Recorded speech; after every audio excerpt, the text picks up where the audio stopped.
Alright, what's going on, guys? I'm gonna redo this here in case my footage got messed up. It's Richie here. I'm actually at work working on my car, and basically we're gonna be doing a wheel bearing on the Mazda3. So this is basically, I was gonna do this like a vlog type style, but it can be in front of the video in case anyone needs to know how to do this and they've never done it before. So first things first, for me, get the car up in the air, and the reason I'm doing wheel bearing is because of this. You guys can see this, right? So, little background. I had a failing wheel bearing about 2 months ago, and I replaced it. And it just did this. This just came back. I've had this car since it was brand new. This will be the second time I've had to do a wheel bearing on this thing. So, it's not gonna be too bad. I know exactly what I'm doing. For first, you gotta, I've never done a video like this, so I'm gonna try my best to not be all over the place. First thing you want to do is, my lugs are 17, so you want to use a 17 impact or breaker bar and get the wheel off so you can see what you're working with. So we're gonna go ahead and do that now.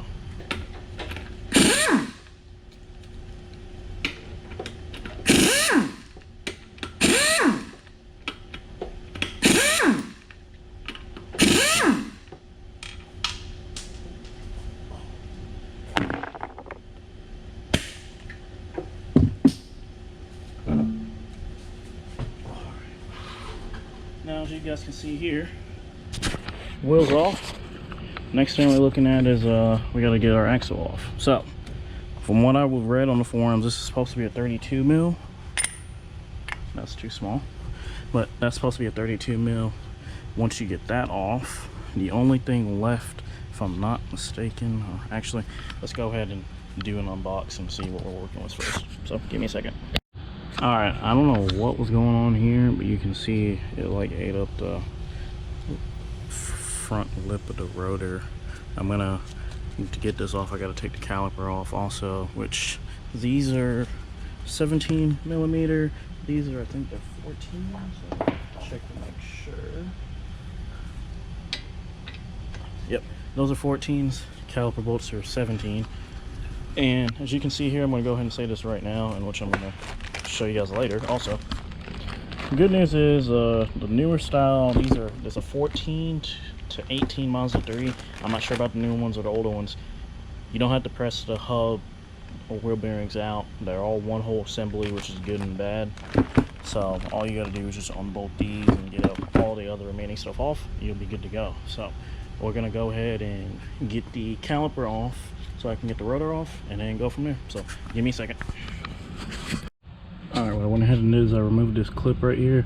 And what I'm going to try to do is get my caliper to where it's going to hold on to this. That way we should be okay. I might have to take out this brake pad though, so let me see if I can do that real quick.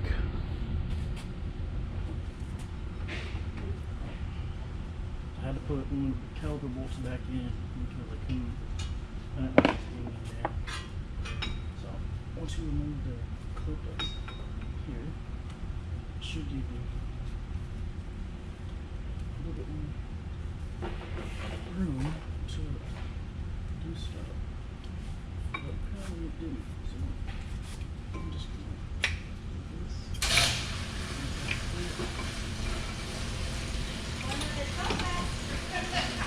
And get there. So once that's done, you want to knock the rotor loose, put one of these nuts in so you can free the rust from it. But y'all can see how it's moving back and forth. Something to do that. So, break the rust loose. Once you do that,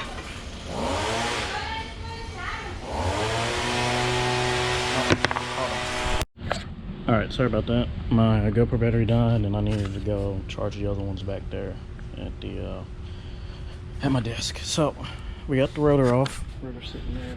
You see, all that's really left is you got the main axle nut, which is supposed to be a 32 millimeter, 4 axle bolts. The 4 hub bolts, and then you have your speed sensor here. This is a 10 mil. So this is a 10 mil. I think the ones on the back are 14. Let me double check, make sure. Yep, those are 14s, and that's a 10 mil. This is, with this being a 10 mil, you want to remove this one so your wheel speed sensor doesn't get damaged. So we're going to go ahead and remove that now, but I'll be right back. Alright, I'm back. So we're going to go ahead and do is we're going to remove the bolt holding the wheel speed sensor. Like I said, that is a 10-min. It's on there real loose. Remove this. Put it in this bolt. And here is your wheel speed sensor. You do not want this thing to get covered up, but for some reason it looks kind of rusty. So I'm gonna put the bolt right there so we don't forget anything.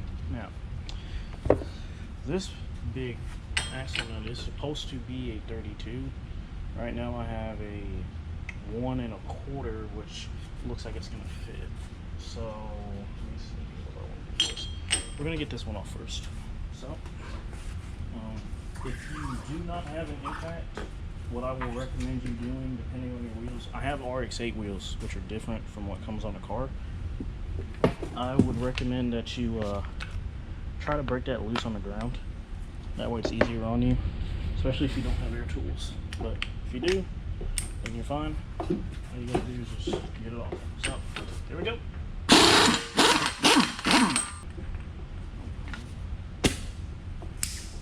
To make it easier on myself, I'm gonna raise the car back up.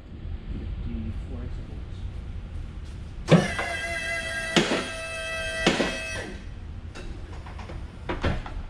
I keep saying axle, but y'all know I mean hub, so I apologize. I'm gonna have it on the bottom of the screen telling me whenever I mess them up. So I'm gonna go ahead and get those taken care of. So you can see it's a 4-bolt style. You got 2 on the bottom here, and you got 2 on the top right here. Not sure if you guys can see it right there, but 2 right there, 2 on the top. So let's try and break them off. Try to get them off. Sure.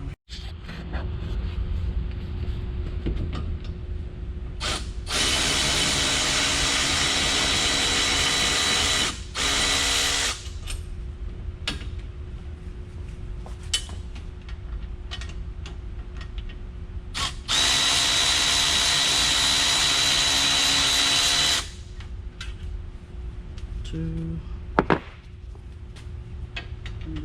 This one got too much fluid, right?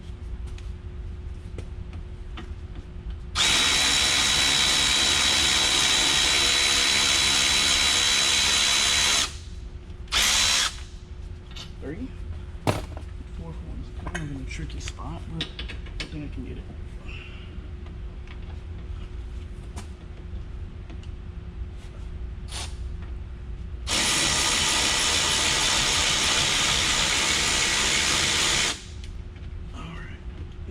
Once you get those out, this is what you're going to be left with.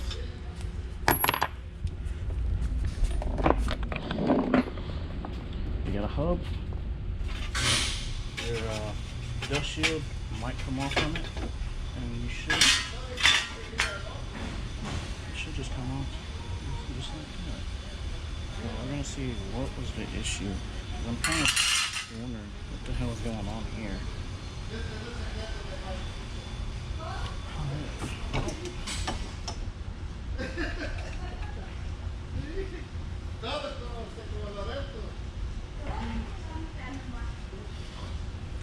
We're going to compare the two.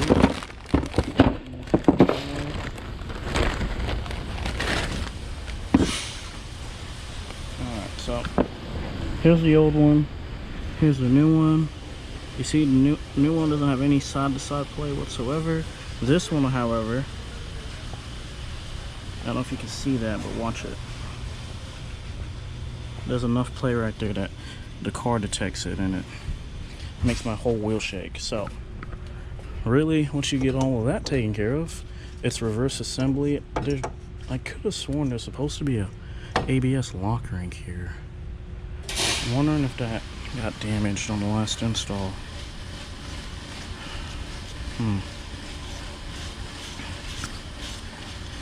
I hope not, but you can see old versus new, so we're just gonna slap the new one together and get back on the road, shall we? So give me 1 second.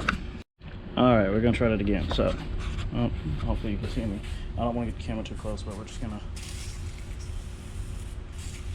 get all this old stuff off. I'm gonna do like a shop bag. Make sure there's no other foreign materials or whatever that I shouldn't have to worry about. This will be a nice clean install, and hopefully I don't have to worry about this again.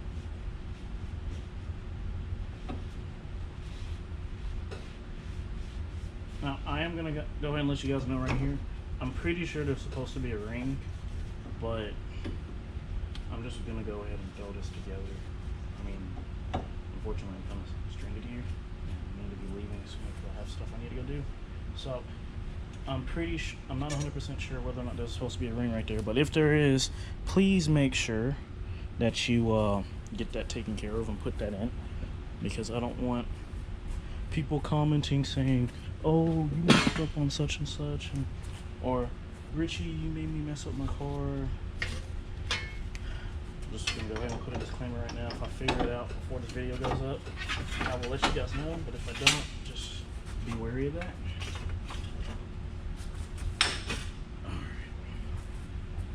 Alright, so I'm gonna go on. And by the way, all of this can be done on the ground before people. That's another thing some people like to say. It sucks to do it on the ground. It can be done, but just letting you know, it can be done on the ground. It sucks, but so if you have access to lift or anything else, highly encourage it, because having a lift makes everything easier.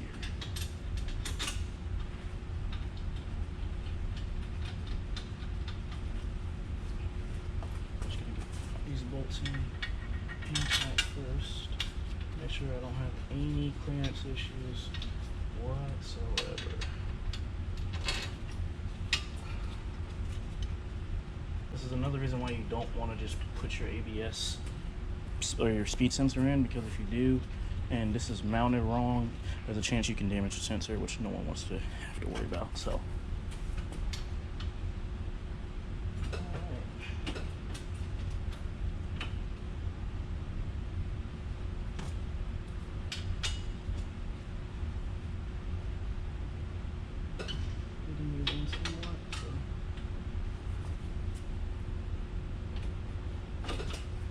and I will go over torque specs at the end of the video for this. So I don't have the torque spec for everything else, unfortunately. I'm sorry. I just know this one off the top of my head. But I will be right back. Alright, so bolts are in.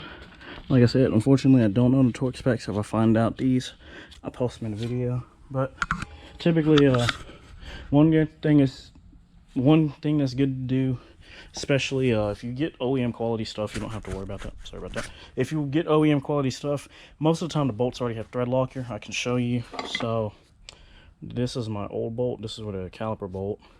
Typically they have thread locker on these. So this one has red. I think those are either green or blue. And even if you don't have them, it's a good idea to just put thread locker on all of the bolts. That's what I'm doing right now, actually. Just make sure you use the correct one, because you don't want to break anything. Most of the time, like I said, OEM bolts already do have thread locker on them, so you don't have to worry about that. Plus, you don't have to really worry too much about OEM parts, unless it's like a bad batch, like with what I'm dealing with. But I mean, that can happen with anywhere else, but at least OEM is higher quality. So all I gotta do left is I'm going to hit this axle bolt in here real quick, and then put everything back together, put the ABS sensor back in, brake caliper and everything else. And then once the car is on the ground, I'm going to take out the center cap there and torque it to the specs that it's supposed to be. So be right back, or actually I'll let you guys watch in case you guys want to see what I'm doing. I'm basically just reassembling the whole car. So I'm going to do the speed sensor first, because now that the caliper bolts are basically all the way in, there really isn't too much to worry about, and this is a good time to go ahead and throw the sensor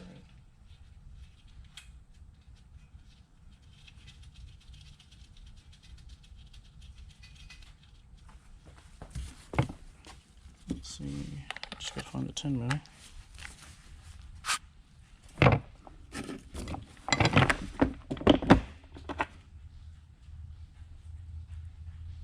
There it is.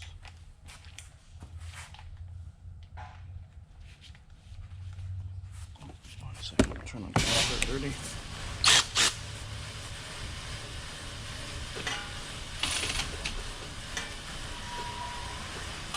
And you want to make sure you don't over tighten that because there's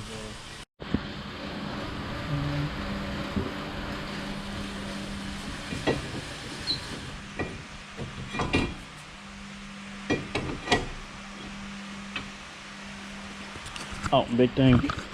So, like I said, I showed you my rotor face. I'm pretty sure this got grinded down from the caliper up there. I'm not going to change rotors right now because I'm not doing brakes. I just needed to do the wheel bearing, but once I do brakes, I will be changing these rotors out, probably with power stops if I can find them. But, alright, back to the video.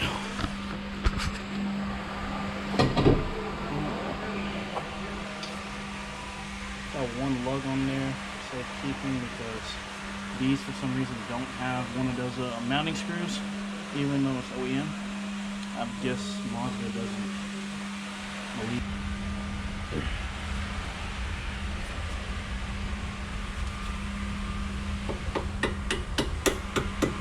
Clip is in. Like I said, these are 17 millimeters, so we're gonna go ahead and tighten that up right now.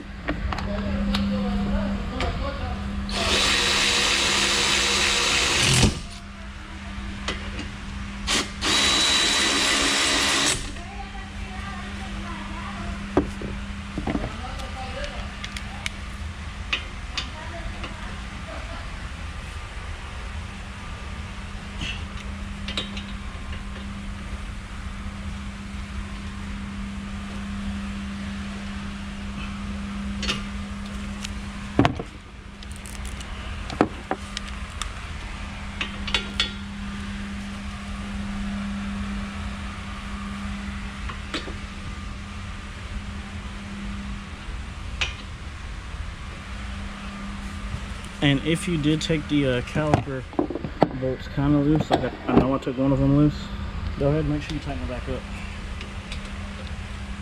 Oh, that's loosening.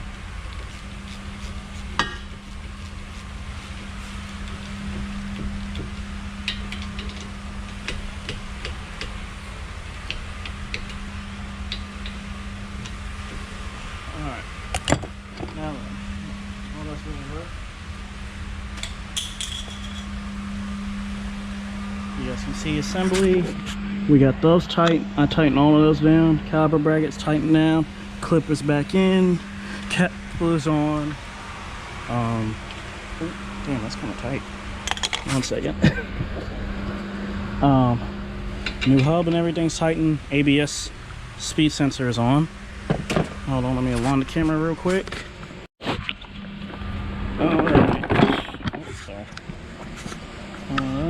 Hopefully you guys can see me.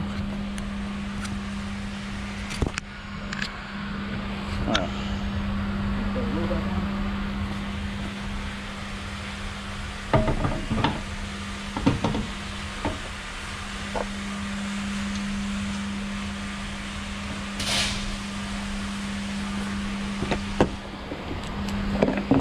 Lug nuts off, we're gonna go on.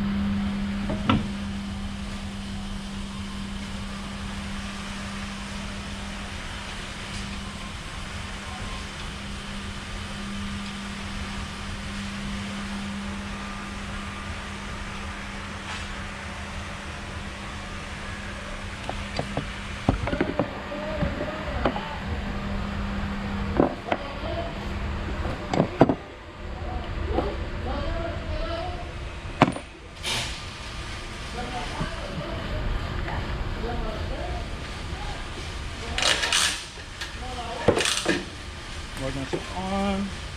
Oh no, so we're just gonna lightly hit it with the gun.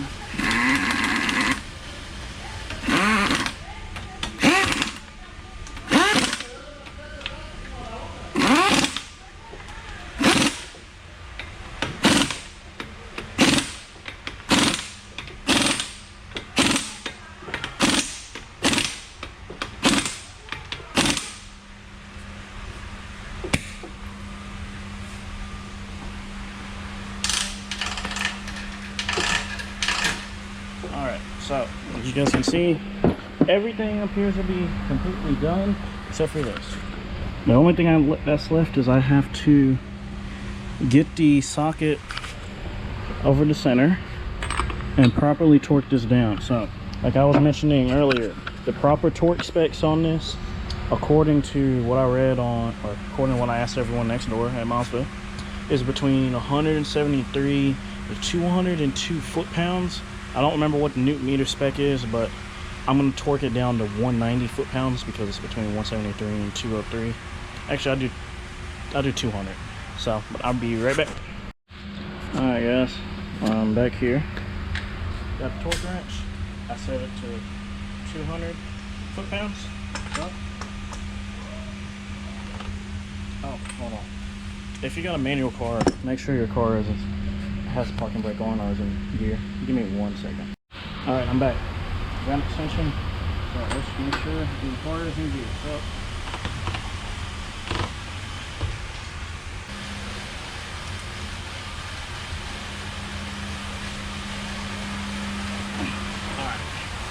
so it's torqued all the way down, so we're all good to go. Like I said, it's between 175 to 203 foot-pounds, 173 to 203 foot-pounds. So, but that's the video for doing a wheel bearing and wheel hub. All that's left is I just gotta slap the center cap on, and we'll be good to go. So, if you guys liked the video, go ahead and let me know if you want to see more videos like this. I might start doing this more when we start doing car repairs. I apologize if there's noise in the background because I'm at work. They are cleaning the floors right now, like they do every Wednesday, but let me know if you guys want to see this. Peace out. See you next time.